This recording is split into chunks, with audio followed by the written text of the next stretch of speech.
So Oliver Queen from the comic lore, from the Green Arrow comic books, and but we tried to make him into a real character. So he's a very spoiled, very entitled young man who doesn't treat people very well. But he gets stranded on an island, and there's a big fundamental shift with him over a 5-year period, and he comes back to Starling City a very different person with a very specific agenda. He didn't give me any advice.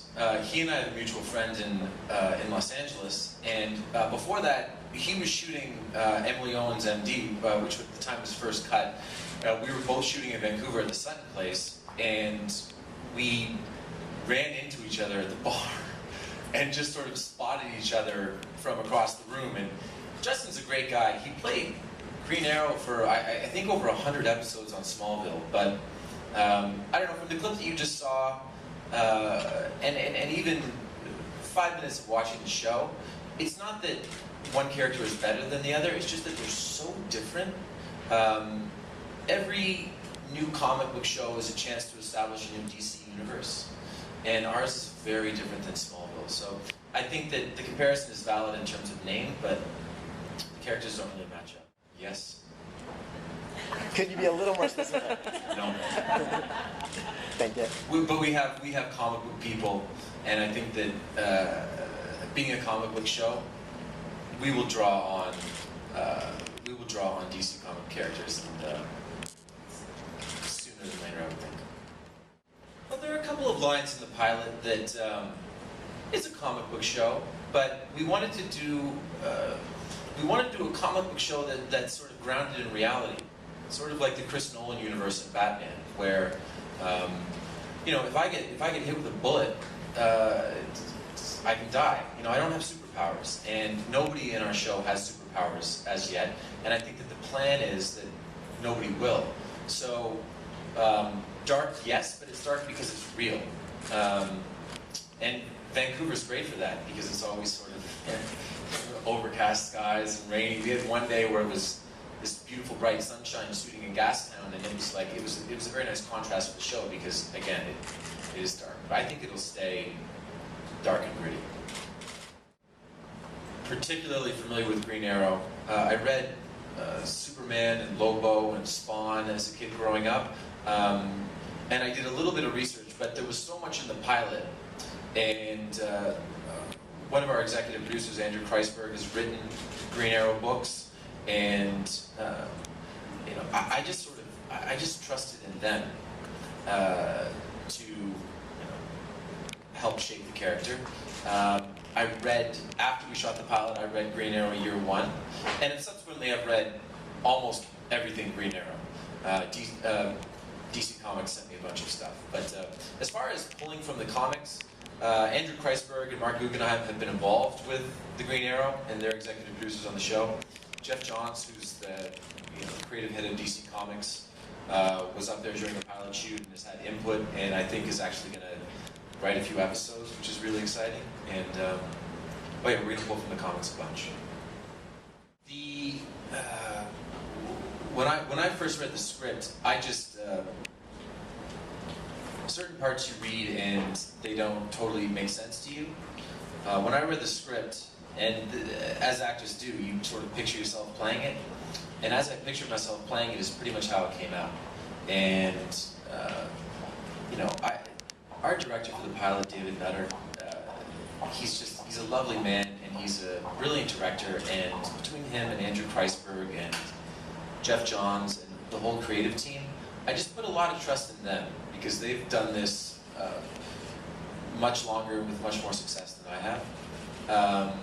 Going forward, I'll have a little bit more ownership of it, I think, but for now, it was just a matter of finding someone that can do extraordinary things and making people believe that it could actually happen. If you talk to the writers, it wasn't the superhero stuff that was important for them in the pilot, it was the family dinner scene. And it was the interaction between Oliver and Laurel, and it was making people believe in those relationships. Because if you're not invested in that, the other stuff doesn't matter. The Avengers just came out, and it's got all this wonderful action, and all people talk about is sort of the nice banter back and forth between the characters, and you know the sort of the chemistry between the Hulk and Iron Man, and that stuff matters. Without it, you have nothing. I want to, with all due respect to comic book fans, I want to give just as much credit for being fanatical in the best way possible to archery fans. Don't be bad at archery. Don't have bad form. I mean, that was the biggest thing for me, is because occasionally on the show, we're going to have to shoot. Shooting an arrow is more dangerous than shooting a blank bullet on a set, because there's no safe way to shoot an arrow. So a lot of times I'm drawing and pulling an empty bow, and having excellent form, or at least form that, you know, people could nitpick at, but would say, oh, that guy could probably hit a target if he wanted to, was really important to me. But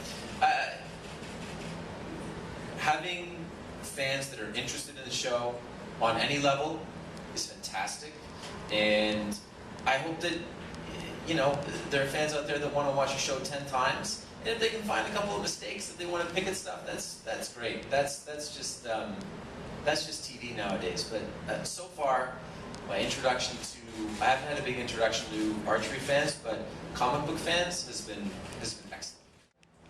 The workout regime, they put me through a bunch of different things. Like, I started with basic fight training, and then I went to a spot called the Tempest Free Running Academy, which is just outside of LA, to do a bunch of parkour stuff that you see.